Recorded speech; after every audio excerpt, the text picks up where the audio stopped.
When President Obama met with Israeli Prime Minister Benjamin Netanyahu this past week, the subject was how, when, and if to attack Iran's nuclear facilities. Netanyahu saying Israel can't afford to wait much longer. Mr. Obama arguing there's still time to let sanctions and diplomacy do the job. And he said some top intelligence officials in Israel side with him. Actually, you'll hear from one of them tonight, Meir Dagan, former chief of the Mossad, Israel's equivalent of the CIA. It's unheard of for someone who held such a high classified position to speak out publicly. But he told us he felt compelled to talk because he is so opposed to a preemptive Israeli strike against Iran anytime soon. Dagan headed the Mossad for nearly a decade until last year. His primary, if not his only mission, was to prevent Iran from developing a nuclear bomb. And he says there is time to wait, perhaps as long as 3 years. The story will continue in a moment.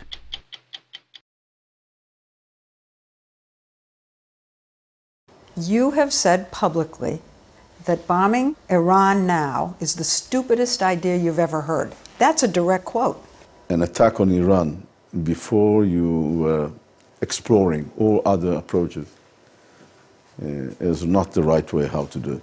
The dispute seems to come down, though, to whether you are at the end of everything that you can try, or whether you have a lot of time left to try other things, which seems to be your position.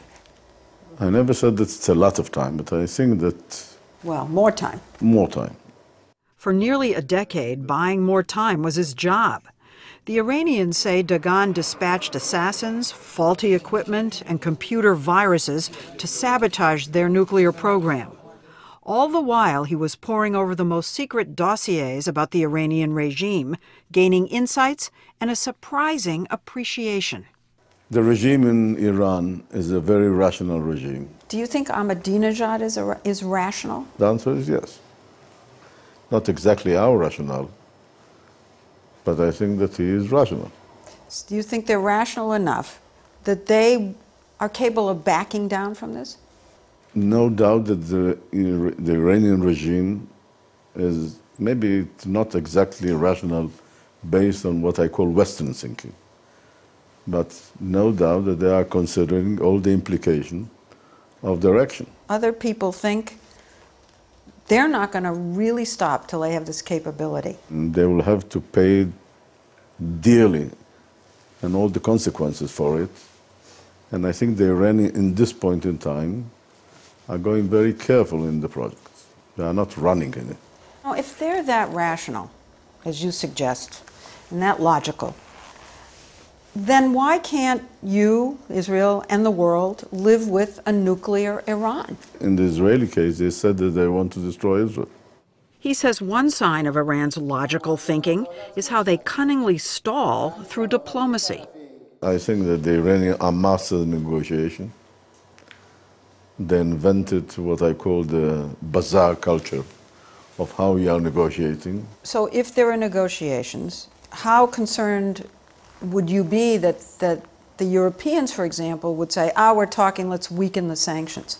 I have to admit that it's a concern, yes. People are going to want to lessen the tension so that the oil prices will come back down. Do you think that Iran, armed with a nuclear capability, is going to create stability in the region? They have an interest, a basic interest, to raise the prices of oil, because this is the most important source of income for Iran. If Iran will be armed with a nuclear capability, their ability to create an instability in the region, and by this indirectly to increase the prices of oil, it will be much worse than it is now. Dagan says the best solution is to push the mullahs out by supporting Iranian students and minorities. According to a leaked State Department cable, he told his American counterparts as early as 2007, more should be done to foment regime change. It's our duty to help anyone who likes to present an open opposition against the regime in Iran. Has Israel done anything to encourage, help, support the youth opposition groups that have been marching against the regime? Let's ignore the question. Dagan argues that a preemptive Israeli strike this year would be reckless and irresponsible. The Obama administration agrees that there's time to wait. Already there's too much loose talk of war. I heard very carefully what President Obama said, and he said openly that the military option is on the table, and he is not going to let Iran become a nuclear state. So let me try to sum up what I think you're now saying. And you're saying, you know, why should we do it? If we wait and they get the bomb, the Americans will do it. The issue of Iran armed with a nuclear capability is not an Israeli problem, it's an international problem. So wait and let us do it. If I prefer that somebody will do it, I always prefer that Americans will do it.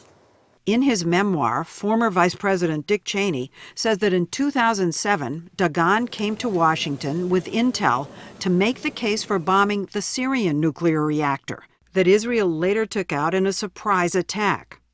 Syria did not retaliate. This time, Dagan thinks it'll be different. He worries about a rain of missiles, which some estimate could be as many as 50,000. You're going to ignite, at least from my point of view, a regional war, and wars, you know how you start, you never know how you are ending it. We went outside and looked out from his balcony at the bright lights of the very prosperous, modern city of Tel Aviv. If Israel does strike Iran, the retaliation would probably take place right here. Hezbollah could come from the north, Hamas could fire from the south.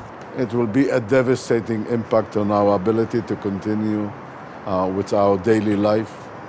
I think that Israel will be in a very serious situation for quite a time. Dagan's other concern is that a bombing attack would not be effective. It's been widely reported that there are 4 main heavily fortified nuclear facilities dispersed across Iran. He says it's more complicated than that. There are dozens of sites. Dozens? Dozens. Not 4. Not 4. So if Israel were to go and have their strike, they'd have to have a dozen hits. You'll have to deal with a large number of targets. Here's something that I saw that you said. You said, there's no military attack that can halt the Iranian nuclear project. It could only delay it. Yes, I agree. It's ironic that the man arguing that Israel show restraint built his reputation on brute force. Dagan is legendary in Israel, with a 44-year resume as an effective killing machine. Before Mossad, he ran undercover hit squads, executing PLO operatives in Gaza, then Shiite militias in southern Lebanon. Former Prime Minister Ariel Sharon used to say Dagan's expertise was, quote, separating an Arab from his head. I never, ever killed nobody, or we were engaged in killing somebody who was unarmed. Here are some of the things that have been said and written about you. Hard charging, stop at nothing, somebody who, quote, eats Arabs for breakfast. I'm not responsible for what you are describing. But have you killed a lot of people? Unfortunately, I was involved in some engagement that people were killed. Any with your bare hands? Never. I know the stories, are simply not true. Look, there is no pleasure in killing. There's no joy in killing people. Sitting in his apartment, we were surprised that the walls were covered with pictures that he himself had painted. But I see a lot of humanity in your paintings. And I see paintings of Arabs. I know it will sound anti-Semitic if I say that some of my best friends are Arabs. But I truly, really admire some of the qualities of Arabs. His portrait is complex. He led a life of violence, but is a vegetarian. And in the background lies a haunting memory. This is a photograph of his grandfather moments before he was executed by the Nazis. Dagan would show it to his Mossad operatives before sending them off on missions. It's a very sad picture. And that's propelled you? I think it should propel everyone in this country. when the Iranians, when Ahmadinejad talks about wiping Israel away, this is what you're thinking? No doubt that I have to take in consideration a scenario that a majority of Israelis are going to be killed if they're going to use a nuclear capability against Israel. He came to Mossad with the Holocaust motto of never again on his mind. Soon after, Iranian cargo planes started falling from the sky. Nuclear labs were catching fire. Centrifuges were malfunctioning. And then, one by one, Iranian nuclear scientists started disappearing and getting killed, blown up by shadowy men on motorcycles. But no matter how hard we tried, whenever we asked about any of this, he stonewalled. I'm not going to discuss anything about this issue. Okay, but that's pretty well. Nice try. Nice try, okay.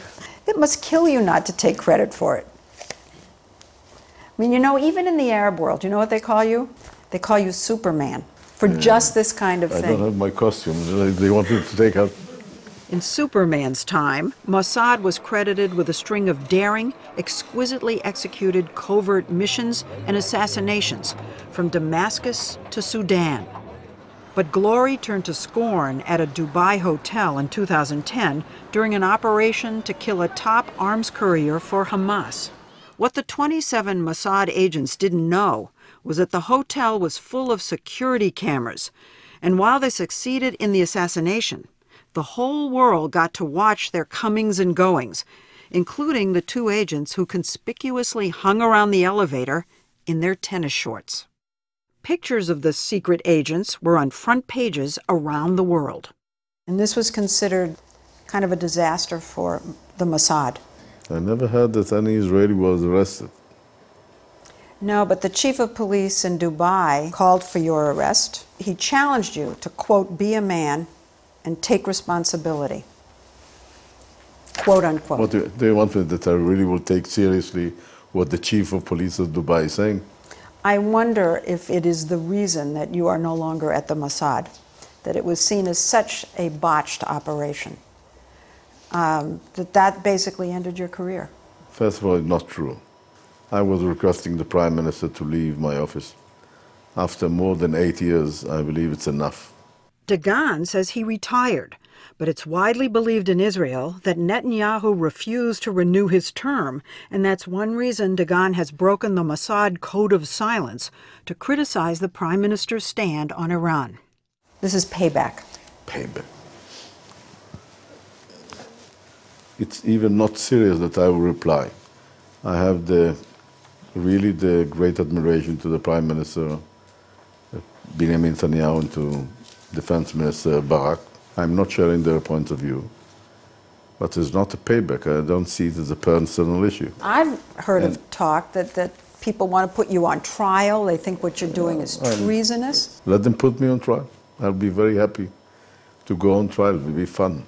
But we wondered if he had any regrets about not completing his mission at the Mossad. So you were dealing with the possibility of Iran getting a bomb for 8 years. More than 8 years. More than 8. Did you fail? I could say one thing, that when I ended my role in Mossad, they still didn't have a bomb.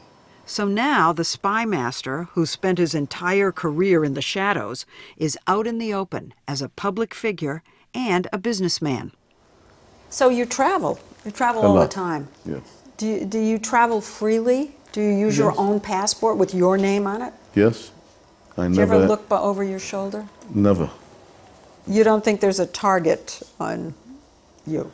I'm assuming theoretically that there will be a few groups of people around this world that will be happy to see me perish, but I'm not going to provide them the pleasure of doing so.